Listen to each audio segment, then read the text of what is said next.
देवं कंसचाणूरमर्दनम् देवकी परमानन्दम् कृष्णं वन्दे जगद्गुरुम् देवकी परमानन्दम् कृष्णं वन्दे जगद्गुरुम्.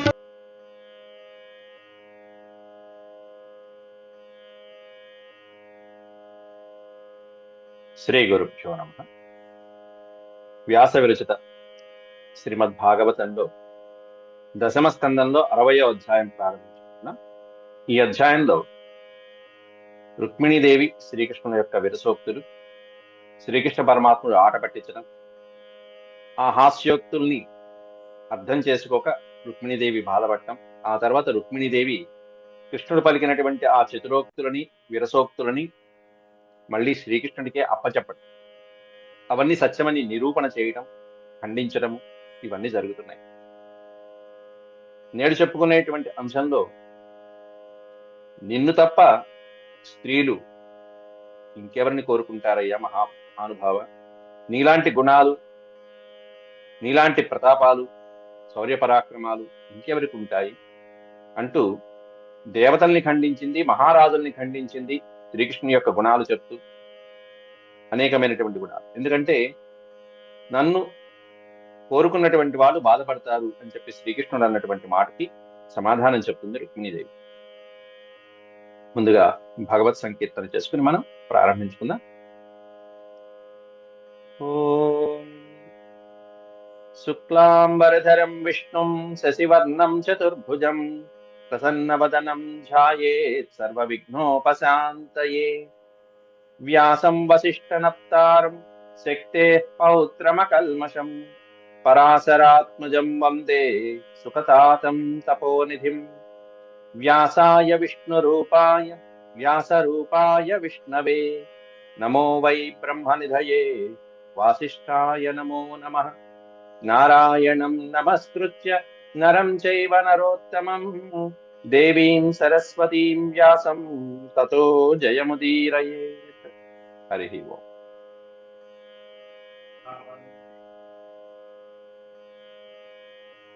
41వ శ్లోకం వరకు నిన్న చెప్పుకోవడం జరిగింది. యద్వాంఛయా నృపశిఖామణయోంగవైన్య 39 శ్లోకం. త్వన్యస్తదండమునిభిః గదితానుభావ ఆత్మాత్మదశ్చ జగతామితి మే వృతోసి హిత్వా భవద్భ్రువ ఉదీరిత కాలవేగధ్వస్తాశిషోద్య భవనాకపతీన్ కుతోన్యే. నిన్ను ఎవరు కొలుస్తారయ్యా అంటే శాంత చిత్తులైనటువంటి మహానుభావులైనటువంటి మహర్షుల చేత నువ్వు కీర్తించబడేటువంటి వాడివయ్యా. నువ్వు వాళ్ళని బిచ్చగాళ్ళు అంటున్నావు. ఎట్లాంటి బిచ్చగాళ్ళు వాళ్ళు? ఆవేశం లేకుండా ఇంద్రియ నిగ్రహంతో శాంత స్వభావంగా ఉండి ఎటువంటి కోపము తాపాలు లేకుండా ఉండేటువంటి అద్భుతమైనటువంటి బ్రాహ్మణోత్తముల చేత నిత్యము వేద మంత్రాల చేత కీర్తించబడేటువంటి వాడివి. ఆత్మాత్మదశ్చ సకల భూతాత్ముడివి, ఆత్మదశ్చ అంతేకాకుండా తనని తానుగా సమర్పించుకునేటువంటి గుణం కలిగినటువంటి వాడు. ఆత్మద అంటే నీకు నువ్వే సమర్పించేసుకుంటావు నీ భక్తులకి. అట్లాంటి వాడిని నేను వరించాను. ఎవరిని? మామూలు వాడిని వరించానా? మే వృతోసి, అట్లాంటి నీవు నా చేత వరించబడ్డావయ్యా. పైగా నువ్వు చెప్పావే వాళ్ళని వరించవచ్చు కదా, వీళ్ళని వరించవచ్చు కదా అన్నావే. వాళ్ళందరూ ఏం పనికొస్తారు? ఆ బ్రహ్మాది దేవతలు, స్వర్గలోకంలో ఉండేటువంటి వాళ్ళు కూడా, వాళ్ళు వాళ్ళ ఉద్యోగాలు, అవి కూడా ఓ ఉద్యోగాల? వాళ్ళు ఓ దేవతలేనా? అవో ఉద్యోగాల, అవో పదవుల? ఇంద్ర పదవి, బ్రహ్మ పదవి, అవో పదవుల? ఎట్లాంటి పదవులు అవి? నీ క్రీగంటి చూపుతో అలా ఒకసారి చూపు చూస్తే ఊడిపోయేటువంటి పదవులు అవి ఓ పదవులేనా? భవదీయ కుటిల భ్రూ విక్షేపోదీరిత కాల వేగంబు చేత విధ్వస్త మంగళులకు కమల భవ. అట్లాంటి వాళ్ళు, అట్లాంటి అంటే నీ క్రీగంటి చూపుతోనే, ఆ క్రీగంటి చూపు అనేటువంటి కాల వేగంలో విధ్వంసమైపోయేటువంటి కమల భవ భవపాక శాసనాదులం తిరస్కరించినట్టి మదీయ చిత్తంబున. నీ కనుబొమ్మలు ఒకసారి ముడిపడితేనే ఆ ఇంద్రుడు, చంద్రుడు, కుబేరుడు, లేకపోతే దేవాది దేవతలైనటువంటి బ్రహ్మాది దేవతలు వాళ్ళ యొక్క ఐశ్వర్యాలు, సిరులు, అధికారాలు, పదవులు అన్నీ ఊడిపోయి బెదిరిపోయి అట్లాంటి వాళ్ళు బ్రహ్మాది దేవతను కూడా తిరస్కరించినటువంటి మదీయ చిత్తంబున అటువంటి హృదయం కలిగినటువంటి దాన్నయ్యా నేను. అంటే నిన్ను తప్ప అన్యులని ఎవరిని కూడా నేను వరించని, దేవాది దేవతలైనటువంటి వాళ్ళనే నేను వరించినటువంటి నేను, ఇక నీవు చెప్పినటువంటి ఆ జరాసంధులో శిశుపాలుడో ఏదో అన్నావే, ఇలాంటి వాళ్ళని వరిస్తానో చెప్పు, ఇక వేరే వాళ్ళని చెప్పేదే ఉంది అని చెప్పి రుక్మిణీదేవి చక్కగా చెప్తున్నారు. అందువలన ఆ విషయంలో నువ్వు చెప్పినటువంటి వచనం ఉచితం కాదు మహానుభావ అంటూ, నువ్వు పలికినటువంటి వచనం ఉచితమైనటువంటి కాదు, తగిన కాదంటూ ఈ శ్లోకంలో స్వామివారి యొక్క వచనాన్ని ఆక్షేపిస్తుంది. జాఢ్యం జాడ్యం వచస్తవ గదాగ్రజయస్తు భూపాన్ విద్రావ్యసార్గ నినదేన జహార్ధమాంతం సింహో యథా స్వబలిమీశ పశూన్ స్వభాగం తేభ్యో భయాద్ యదుదధిం శరణం ప్రపన్నః. నువ్వు నేను మహారాజులైనటువంటి ఆ జరాసంధుడు మిగతా రాక్షసుని అసురుడికి భయపడిపోయి నేను ఎక్కడో సముద్రంలో దాక్కున్నానని చెప్పావే, ఎట్లాంటిది సముద్రంలో దాక్కోవటం అనేటువంటిది ఇక్కడ వివరించడం జరుగుతున్నది అమ్మవారు.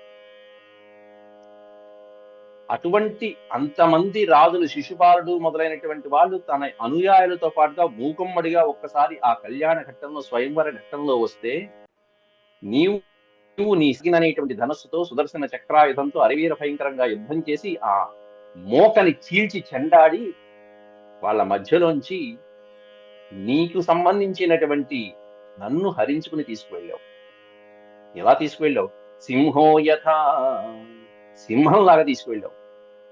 స్వబలిమీశ పశూన్ స్వభాగం, సింహము తాను వేటాడదగినటువంటి తన భాగమైనటువంటి, తన ఆహారమైనటువంటి, తనకి సంబంధించిన వస్తువైనటువంటి పశువుని, ఆ జింకని పరిగెత్తి పరిగెత్తి పరిగెత్తి పరిగెత్తి వేటాడి వేటాడి వేటాడి బలి,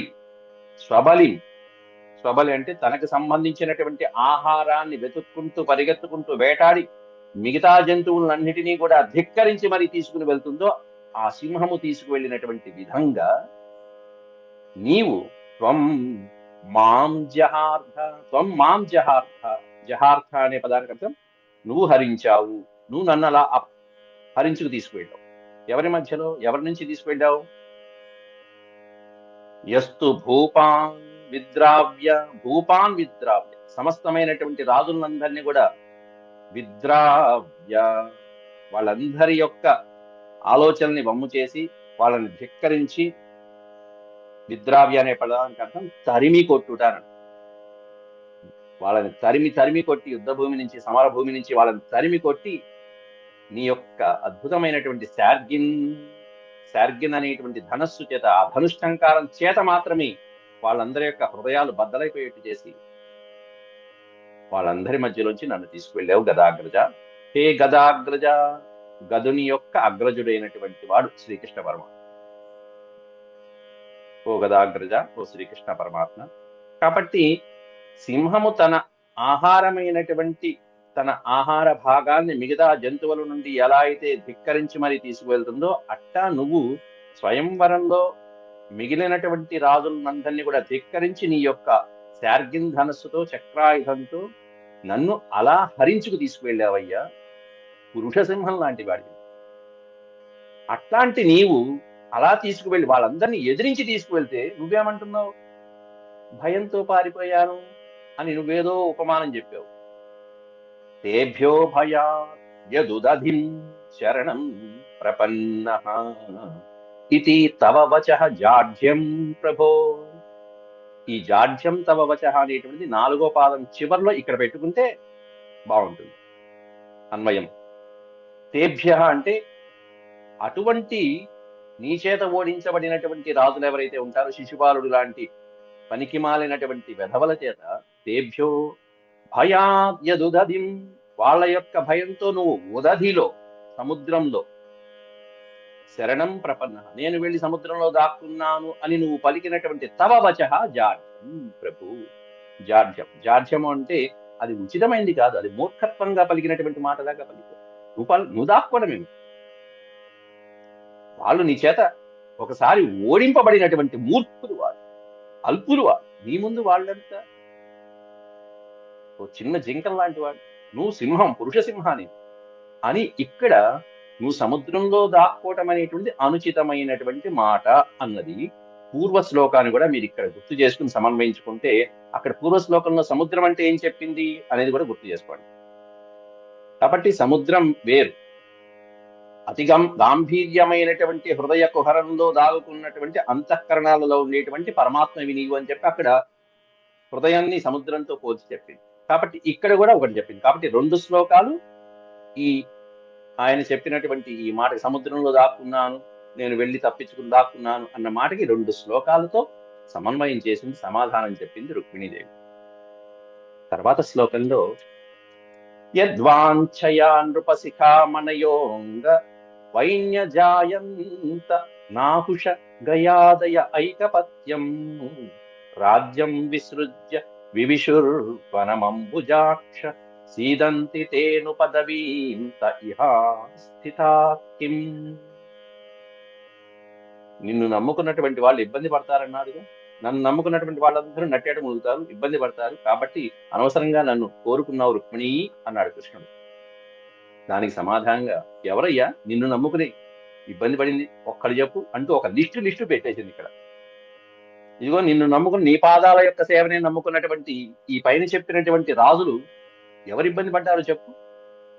నిన్ను నమ్ముకుని ఇబ్బంది పడ్డారంటున్నావు. ఎంతో మంది భక్తాగ్రేసురులు మోక్షాన్ని పొందారే నీ పాదాలని నమ్ముకుని. పైగా ఏం వదిలేశారు వాళ్ళందరూ నీ పాదాల కోసం? వాళ్ళు ఏమేం వదిలేశారు? యత్వాంఛయా నృప శిఖామణయ, వాళ్ళందరూ నృప శిఖామణులు అంటే రాజపుంగవులు. వాళ్ళందరూ మహారాజ పుంగవులు, రాజ్యాలను ఏలినటువంటి వాళ్ళు, ఏకఛత్రాధిపత్యంగా రాజ్యాలను ఏలినటువంటి ఎంతో మంది పృథు చక్రవర్తి మొదలైనటువంటి చక్రవర్తులు రాజ్యాన్ని వదిలేసి వానప్రస్థాశ్రమాలు స్వీకరించి రాజ్యాలు వారసుడికి అంకితం ఇచ్చేసి కేవలం నీ పాదాల చెంతకే చేరుకుంటూ ఇదుంటే చాలని చెప్పి నిన్నే కీర్తించినటువంటి వాళ్ళందరూ కూడా నటించిపోయారంటావా? వాళ్ళందరూ కష్టాలు పడ్డారంటావా కృష్ణ అంటూ అడుగుతున్నది. నృపశిఖామణయ, శిఖామణులు, నృపశిఖామణులు అంటే పురుష పుంగవులు, మహానుభావులు. ఎవరెవరు వాళ్ళు? యహ ఎవరైతే, అంగ మహారాజు. మొట్టమొదటి చెప్పింది ఇక్కడ అంగ మహారాజు. అంగ దేశానికి రాజు కాదండి, అంగ అనేటువంటి మహారాజు, అంగ మహారాజు అనేటువంటి వాడు వేణుని యొక్క తండ్రి అంగ మహారాజు. వేణుడు అనేటువంటి ఒక మూర్ఖుడు ఒకడున్నాడు. ఇక్కడ వేణుడని చెప్పకూడదు, వేణుడు అత్యంత క్రూరుడు, మూర్ఖుడు, రాజ్యం చేత వెలివేయబడినటువంటి వాడు ఒక రకంగా చెప్పాలండి. కాకపోతే వాడి చరిత్ర ఎక్కువగా ప్రసిద్ధి చెందింది మిగతా వాళ్ళకంటే, ఎందుకంటే మూర్ఖత్వంతో ప్రవర్తించాడు కాబట్టి. అందువలన వేణుని యొక్క తండ్రి అయినటువంటి అంగుడు వైన్య, ఆ వేణుని యొక్క కొడుకుని వైన్యుడు అని పిలుస్తారు. వేణ మహారాజు కొడుకు ఆయనే పృథు చక్రవర్తి, పృథు మహారాజు. భూమిని పితికినటువంటి వాడు అద్భుతంగా పృథు మహారాజు. ఈ పృథు మహారాజు పేరు మీదే పృథ్వీ ఏర్పడటం జరిగింది. పృథ్వీ. వైన్య జాయంత, జాయంత అంటే జయంతుని కుమారుని జాయంతుడు అని పిలుస్తాం. జయంతుని కుమారుడైనటువంటి భరతుడు గాని, భరత చక్రవర్తి, అంగ చక్రవర్తి, అలాగే వైన్య వేణుని యొక్క కుమారుడు అని అర్థం. అక్కడ వేణుని యొక్క కుమారుడు పృథు చక్రవర్తి. నాహుష, నహుష మహారాజు యొక్క చక్రవర్తి. నహుషుడు అంటే మహాభారతంలో భీముణ్ణి చుట్టేసినటువంటి ఒక సర్పం, నహుష ప్రశ్నలు అంటాం. ఆయన ఒక అద్భుతమైనటువంటి చక్రవర్తి. ఆ నహుషుడు యొక్క కుమారుడైనటువంటి వాడిని నాహుషుడు అని పిలుస్తారు. నాహుష అంటే ఎవరయ్యా అంటే యయాతి చక్రవర్తి. గయా ఈ పేరు మీదే బీహార్లో ఇప్పటికీ మనం గయా అనే పేరుతోనే పిలుస్తున్నాం, గయుడు. కాబట్టి వీళ్ళందరూ ఎవరు అంటే గయాదయ, గయా ఇత్యాదయ అని చెప్పారు. గయుడు మొదలైనటువంటి ఆదిగా కలిగినటువంటి ఎంతో మంది ఐకపత్యం, ఏకఛత్రాధిపత్యంతో ఈ భూమిని ఏలినటువంటి సార్వభౌములు ఎవరైతే ఉన్నారో, రారాజులు ఎవరైతే ఉన్నారో, ఛత్రపతులు ఎవరైతే ఉన్నారో, అట్లాంటి వాళ్ళందరూ కూడా ఏం కోరుకుని రాజ్యాలు వదిలేశారనుకున్నావు? ఎన్నో వేల సంవత్సరాలు రాజ్యాలు చేశారు. 1, 2 కాదు. శ్రీరామచంద్ర ప్రభు 11,000 సంవత్సరాలు రాజ్య పరిపాలన చేశాడు. తండ్రి దశరథుడు 60,000 సంవత్సరాలు రాజ్య పరిపాలన చేశాడు.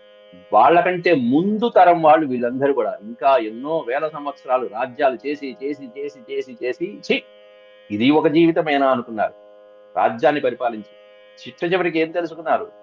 రాజ్యం విసృజ్య, వాళ్ళ యొక్క రాజ్యాన్నంతా వదిలిపెట్టేసి, భోగాలు రాజ్యాలు వదిలిపెట్టి, వివిషుర్ వనమంబుజాక్ష, హే అంబుజాక్ష, ఓ పద్మపత్రేక్షణ, వనం వివిషు. వనం అంటే అరణ్యాలకి ప్రవేశించారయ్యా, అరణ్యవాసంలో ప్రవేశించారు. వనవాస జీవితం గడిపారు వాళ్ళందరూ కూడా. ఏం కోరుకుని వనవాసం చేశారు? యద్వాంఛయా వనం వివిషు. ఏం కోరుకున్నారు? కేవలం అంబుజాక్ష పదం, శ్రీకృష్ణ పరమాత్ముడి యొక్క తే అనుపదం, అనుపదవి, ఇది ప్రముఖమైనటువంటి. వాళ్ళందరూ ఏం కోరుకున్నారంటే తే అనుపదవి, నీ యొక్క పాదపద్మాలని అనుసరించుకుని వాళ్ళు వనంలో ప్రవేశించి తిని మోక్షాన్ని పొందారు. రాజర్షులయ్యారు, బ్రహ్మర్షులయ్యారు. అద్భుతమైనటువంటి నహుషుడు ఇంద్రస్థానాన్ని పొందాడు. అట్లాంటి వాళ్ళందరూ కూడా సీదంతి ఇహాస్థిత కిం సీదంతి. ఇక్కడ ఇహాస్థిత అనే పదానికి విడతీస్తే ఇహ ఆస్థిత. ఆస్థిత అనే పదానికి అర్థం ఏంటంటే ఆశ్రయించిన వాళ్ళు. ఇహ ఆస్థిత, ఈ లోకంలో నిన్ను, నీ పదవిని అనుసరించి నిన్నే ఆశ్రయించినటువంటి తే, వాళ్ళందరూ కూడా కిం సీదంతి, కిం సీదంతి, కిం, వాళ్ళందరూ నశించారా మహాప్రభు? వాళ్ళు ఏమన్నా ఇబ్బంది పడ్డారా, కష్టాలు పడ్డారా మహాప్రభు చెప్పండి అంటూ రుక్మిణీదేవి అడుగుతారు. వాళ్ళందరూ ముక్తిని పొందారు, అద్భుతమైనటువంటి మోక్ష పదవిని పొందారు. ఒక్కొక్కళ్ళు స్వామివారి ఆజ్ఞతో అక్కడ దేవలోకంలో కూడా ఎన్నో వేల సంవత్సరాలు ఇంకా అద్భుతమైనటువంటి కీర్తిని పొందిన రారాజులే. అట్లాంటి వాళ్ళని నిన్ను ఆశ్రయించినటువంటి వాళ్ళు కష్టాలు పడతారంటావా? ఎక్కడ పడ్డారు చెప్పు? వీళ్ళలో ఒక్కళ్ళు కష్టాలు పడ్డారా? ఒక్కళ్ళు నశించారా? పైగా నిన్ను నమ్ముకున్నటువంటి స్త్రీలు నిన్ను కాదని వేరొకళ్ళ దగ్గరికి ఎందుకు వెళ్తారు చెప్పు? ఎందుకు వెళ్తారు? ఎట్లా వెళ్తారు అంటూ 4 శ్లోకాలు స్త్రీలు నిన్నే వరిస్తారు, నిన్నే ఆశ్రయిస్తారు అంటూ ఒక 4 శ్లోకాలలో అద్భుతంగా కీర్తిస్తుంది అక్కడ స్వామివారిని. ఎందుకంటే ఆయన ఆశ్రయించడం.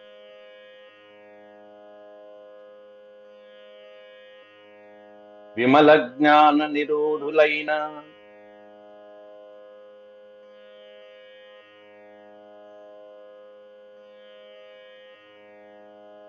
విమల జ్ఞాన నిరూఢులైన జనముల్ వీక్షింప మీ పాద కంజమకరంద, మీ పాద కంజమరంద స్ఫుట దివ్య సౌరభము ఆస్వాదించి నిర్వాణ రూపము సత్పూరుష వాగుదీరితము శోభా శ్రీనివాసంబునౌ మిము సేవింపక మానవాధముని దుర్మేధాత్ము సేవింతునే.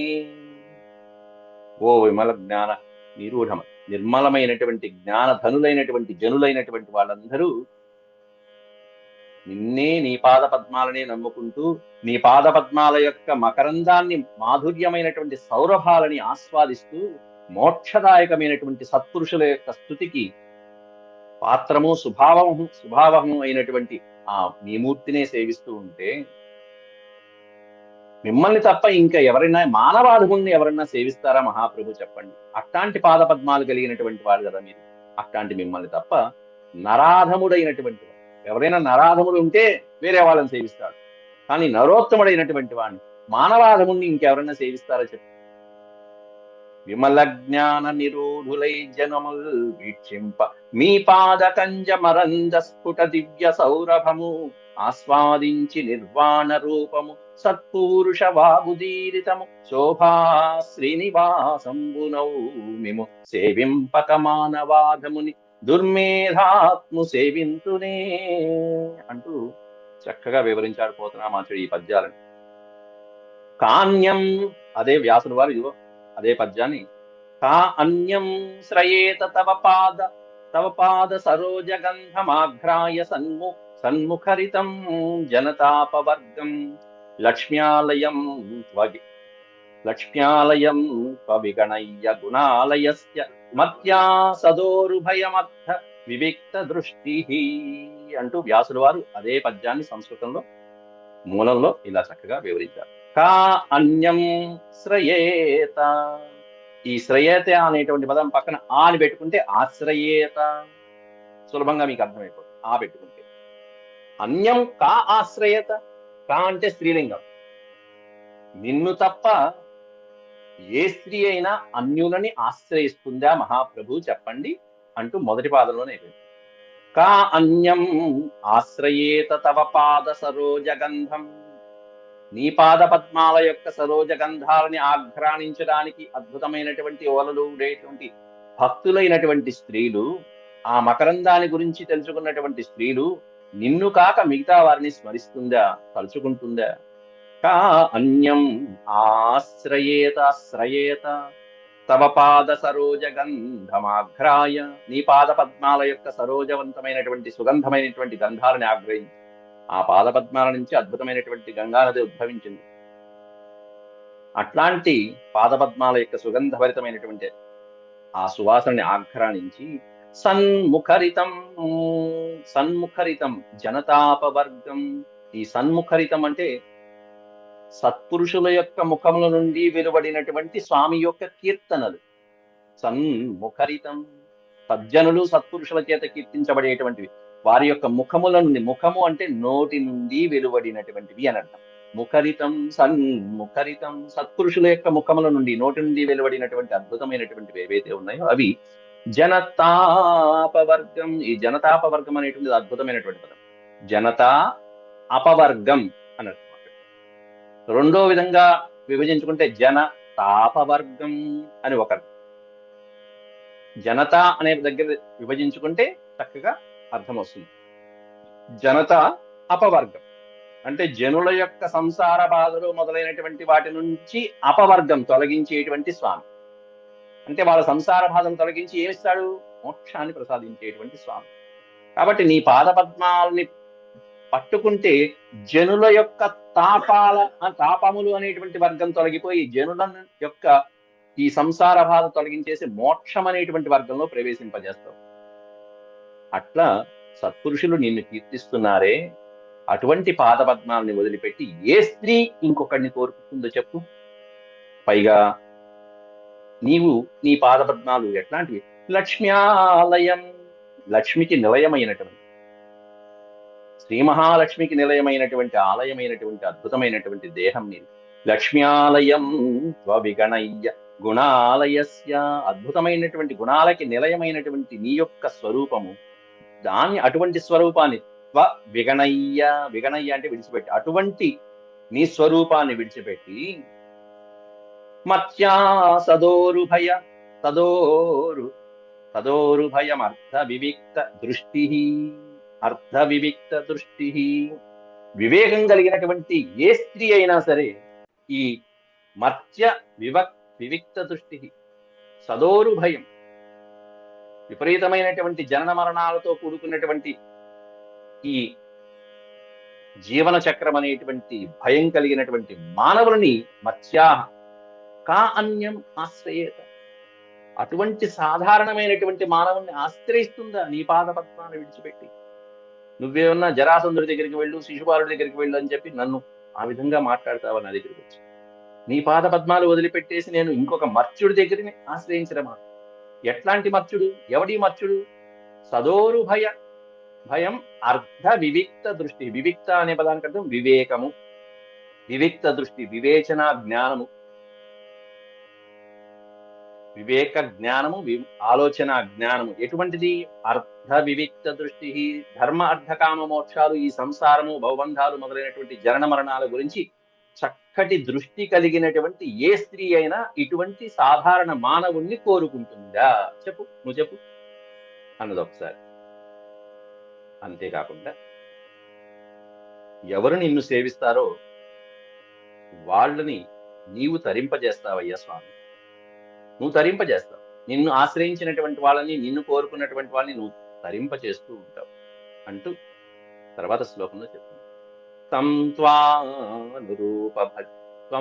తం త్వానురూపమభజం జగతామధీశమాత్మానమత్ర అత్ర చ పరత్ర చ కామపూరం స్యాన్మే తవాంఘ్రిరణం స్మృతిభిర్భ్రమంత్యా యో వై భజంతముపయాత్యనృతాపవర్గః అనృతాపవర్గః తం త్వానురూపమభజం జగతాం అధీశః అంటూ వర్ణిస్తున్నాడు ఇక్కడ. హే అచ్యుత, ఇక్కడ అనురూపమైనటువంటి నీ రూపం, సమస్తమైనటువంటి జగత్తుకి నువ్వే ప్రభువు కదా, పైగా ఆశలు కోరికలు నెరవేర్చేటువంటి పరమాత్మవి నీవే. త్వా అనురూపమభజం జగతామధీశ, మొత్తం సమస్తమైనటువంటి జగత్తుకి నీవే అధీశుడు, ఈశ్వరుడు, స్వామి. అట్లాంటి పరమాత్మవి నీవే నాకు అన్ని రకాలుగా కోరుకోదగినటువంటి వాడు. ఎందుకంటే పరత్రచ కామపూరం, ఆత్మానమత్రచ పరత్రచ కామపూరం. నీవెట్లాంటి వాడివంటే ఈ లోకంలో కానీ పరలోకంలో కూడా అనేకమైనటువంటి కోరికలు తీర్చదగినటువంటి శక్తివి నీవే, సమస్తమైనటువంటి శక్తివి నీవే. కోరినటువంటి కోరికలన్నీ తీర్చగలిగినటువంటి పరమాత్మవి నీవేనయ్యా. కాబట్టి నేను ఎటువంటి జన్మలెత్తినప్పటికీ కూడా, ఎన్ని జన్మలు ఎత్తినప్పటికీ కూడా స్వాన్మేతవాంగ్రిరణం, ఈ అరణం అనేటువంటి పదానికి అర్థం రక్షణ అని అర్థం. తవాంగ్రిహి అరణం, అరణం అంటే రక్షణ. నీ పాద పద్మాల యొక్క రక్షణలో ఉన్నటువంటి దాన్ని నేను. అట్లాంటి నేను స్మృతిభి భ్రమంత్య, స్మృతిభి భ్రమంత్య, స్మృతిభి అనే పదానికి అర్థం ఎన్ని జన్మలలో అయినా సరే, ఈ జన్మ ఇక్కడ ఈ విధంగా రుక్మిణిగా ఉన్నాను, వచ్చే జన్మలో నేను ఇంకో రకంగా ఉండవచ్చు, ఆ పై జన్మలో ఇంకో రకంగా ఉండవచ్చు. ఇట్లా ఎన్ని జన్మలు ఎత్తినా, జన్మలలో ఎన్ని జన్మల్లో అయినా సరే భ్రమంత్య, ఈ జీవుడు తిరుగుతూ ఉన్నప్పటికీ కూడా, ఏ రూపంతో ఈ జీవుడు ఎన్ని జన్మలలో తిరుగుతున్నప్పటికీ కూడా నీ యొక్క పాద పద్మాలని తప్ప వేరొకరిని ఆశ్రయించను. యో వై భజంతముపయాత్యనృతాపవర్గః. కాబట్టి అనృతాపవర్గః అనేటువంటిది ఉంది చూసారా. అనృతం అంటే అశాశ్వతము, అశాశ్వతమైనటువంటిది అంటే సంసారాన్ని నశింపచేసేటువంటి స్వామివి నువ్వు. సంసార చక్రం అనేటువంటి అశాశ్వతమైనటువంటి సంసార చక్రం అనేటువంటి దాన్ని నువ్వు నశింపజేస్తావు. ఎప్పుడు ఎవరిది నశింపజేస్తావు అంటే యో వై భజంతం, ఎవరైతే నిన్ను భజిస్తారో, ఎవరైతే నిన్ను ఆరాధిస్తారో, నీ పాద పద్మాలు ఆరాధించినటువంటి వాడి యొక్క సంసార చక్రాన్ని నువ్వు అపవర్గ మొత్తం నాశనం చేస్తావు, దూరం చేస్తావు, వాళ్ళకి ముక్తిని ప్రసాదిస్తావు అంటూ అటువంటి పరమపురుషుడు అయినటువంటి నీ చరణ కమలాలని నేను శరణుదొచ్చుతున్నాను, కాబట్టి రక్షించు స్వామి అంటూ ఆవిడ యొక్క ఏకైక వాంఛని కోరుకుంటుంది అక్కడ. ఆ తర్వాత తస్యాస్యురచ్యుత నృపా భవతోపదిష్టాః స్త్రీణాం గృహేషు కరగోష్వబిడాల భృత్యాః యత్కర్ణమూలమరికర్షణ నోపయాయాత్ యుష్మత్కథా విరించ సభాసు గీత. యుష్మత్కథామృడ విరించి ఉండాలి అక్కడ, విరించి చాపడింది ఇక్కడ, విరించి సభాసు గీత, విరించి సభాసు గీత చాపడింది ఇక్కడ, చీ ఉండాలి. తస్యాస్యురచ్యుత నృపా భవతోపదిష్ట. కాబట్టి ఎటువంటి స్త్రీని, ఎటువంటి భర్తలు, ఎటువంటి రాజులు లభిస్తారు, ఎటువంటి స్త్రీలకి ఎటువంటి భర్తలు లభిస్తారంటాం కూడా ఈ పద్యంలో మనకి వివరంగా చెప్తుంది. ఎట్లాంటి వాళ్ళకి ఎటువంటి వాళ్ళు లభిస్తారు, అలాగే ఎవరు నిన్ను సేవిస్తారో నువ్వు వాళ్ళని తరింపజేస్తావు అంటూ చెప్తున్నారు ఈ శ్లోకంలో. తస్యాస్యుహు అచ్యుత, ఈ పదాన్ని స్యుహు అనే అక్షరం ఇక్కడ ఈ రా అనే అక్షరం దగ్గర ఇక్కడ తీసుకోవాలి. తస్యాస్యుహు అచ్యుత, హే అచ్యుత. చ్యుత అంటే మనం చెప్పుకున్నాం జారిపోవుట, విడిచిపెట్టుట. అచ్యుత ధర్మ మార్గము నుండి చ్యుతుడు కానటువంటి వాడు శ్రీకృష్ణ పరమాత్మ. తస్యాస్యుః అచ్యుత నృపా భవతోపదిష్టాః. భవతః ఉపదిష్టాః అంటే నీ చేత సూచించబడినటువంటి ఆ పైన చెప్పినటువంటి రాజులు ఎవరైతే ఉన్నారో, ఇది జరాసంధుడు, శిశుపాలుడు, శైల్యుడు మొదలైనటువంటి రాజులు, వాళ్ళందరూ అట్లాంటి వాళ్ళని ఎవరు కోరుకుంటారు? ఎటువంటి స్త్రీలు కోరుకుంటారు? పోనీ కోరుకుంటే ఏమవుతారు? సంసార చక్రంలో పడతారు. చివరికి ఏమవుతుందంటే స్త్రీణాం గృహేషు, అటువంటి రాజుల్ని కోరుకునేటువంటి స్త్రీలు ఖర, గో, శ్వ, బిడాల, భృత్యాః, వాళ్ళందరూ ఎటువంటి దశలు పొందుతారో వరుసగా చెప్తున్నాడు. అంటే నీ మహిమాన్వితమైనటువంటి లీలలు గాని, వృత్తాంతాలు గాని, నీ యొక్క పాదపద్మాలని ఆశ్రయించినటువంటి జనులు, స్త్రీలు, ఇదిగో నువ్వు పైన పేర్కొన్నటువంటి రాజులు ఉన్నారే, ఆ దంతభక్తుడు, శిశుపాలుడు, జరాసంధుడు, ఆ రాజులని పొందుతూ ఉంటారు అటువంటి స్త్రీలు. వాళ్ళు చిట్ట చివరికి ఎలా వాళ్ళ జీవితం గడుస్తుందంటే ఖర, గాడిదలాగా వాళ్ళ జీవితం గడుస్తుంది. గాడిదలు దేనికి సంకేతము అంటే విపరీతమైనటువంటి భారాన్ని మోయటంలో గాడిదలు సుప్రసిద్ధమైనటువంటి. కాబట్టి ఈ సంసారం అనేటువంటిది గాడిద చాకరీ చేస్తూ వాళ్ళ జీవితం అంతా అలా గడిచిపోతూ ఉంటుంది. ఆ స్త్రీలు, ఆ భర్తల యొక్క జీవితం, ఆ రాజుల యొక్క జీవితం. ఖర, గో, గో అనే పదానికంట అక్కడ వృషభము అని అర్థం. ఎద్దు, దున్నపోతు లాంటి. అంటే ఆ విధంగా వృషభ రీతిలో గృహ కార్యములందే నిమగ్నులై ఎంతసేపు విపరీతమైనటువంటి కష్టాలు పడుతూ ఉంటారు. అలాగే శ్వ అంటే సునకము అని అర్థం, కుక్క. నీచమైనటువంటి కుక్క వలె ఏవగింపు కలిగి ఉంటూ ఉంటారు. చీ కుక్క, పో పో అని అవతల కొడుతూ ఉంటాం మనం కుక్కను చూడండి. బిడాల భృత్యా, బిడాలము అంటే పిల్లి.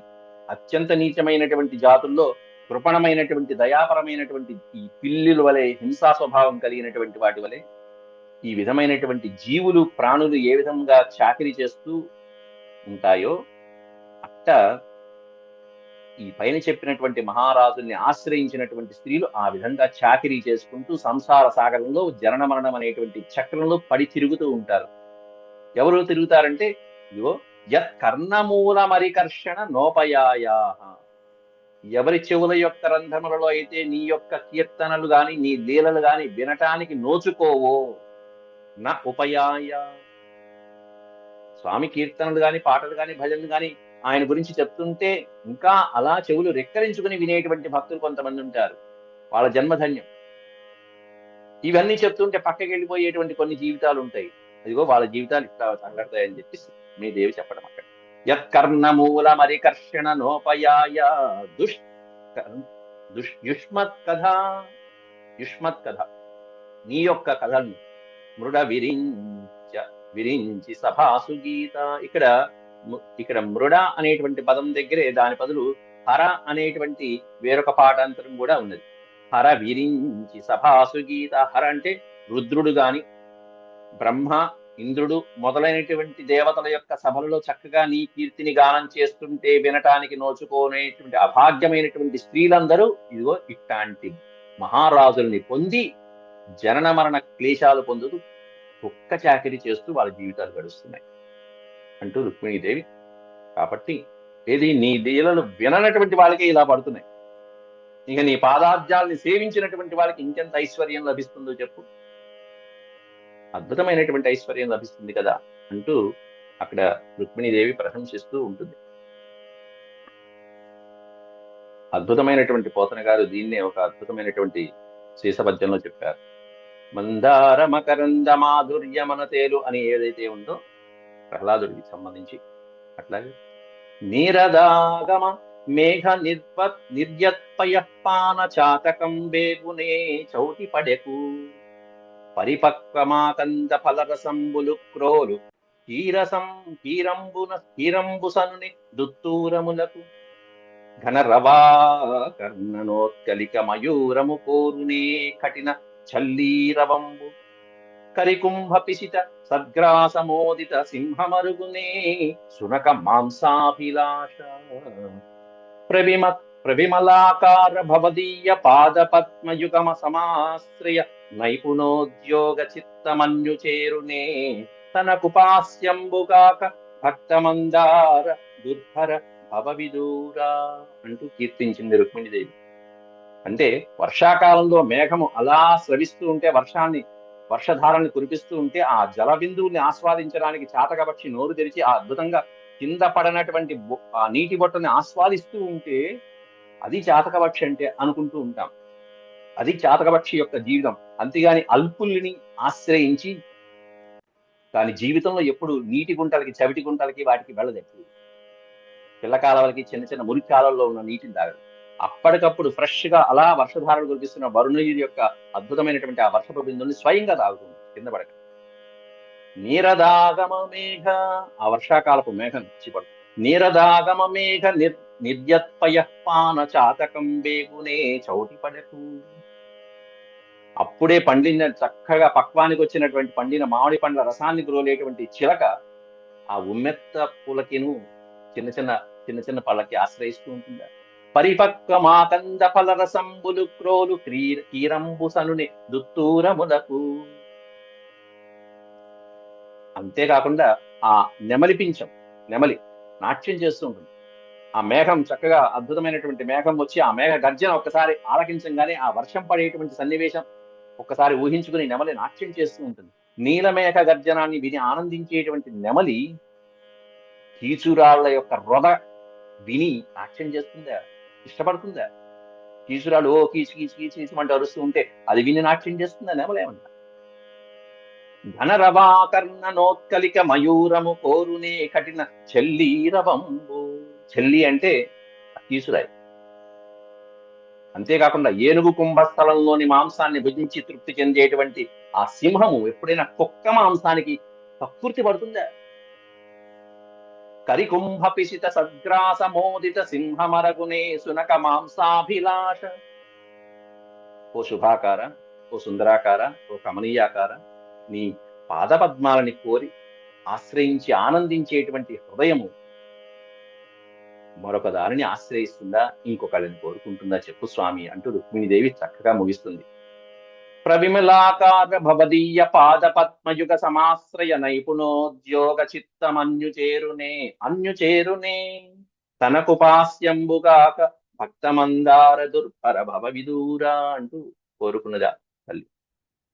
కాబట్టి ఇట్లా నిన్ను కోరుకోవటానికి నన్నెందుకు కోరుకున్నావు అని కృష్ణుడు అన్నాడు కదా, దానికంతా నిరూపణగా 4 శ్లోకాల్లో వివరించింది చక్కగా రుక్మిణీదేవి. తర్వాత ఇంకొక 4 శ్లోకాలు ఉన్నాయి, రేపటి పాఠంలో మనం పూర్తి చేసుకుందాం. అంతవరకు సెలవు. ఓం శాంతి శాంతి శాంతి. యదక్షరపద భ్రష్టం మాత్రాహీనం చ యద్భవేత్ తత్సర్వం క్షమ్యతాం దేవనారాయణ నమోస్తుతే. సర్వం శ్రీకృష్ణార్పణమస్తు. హరి ఓం.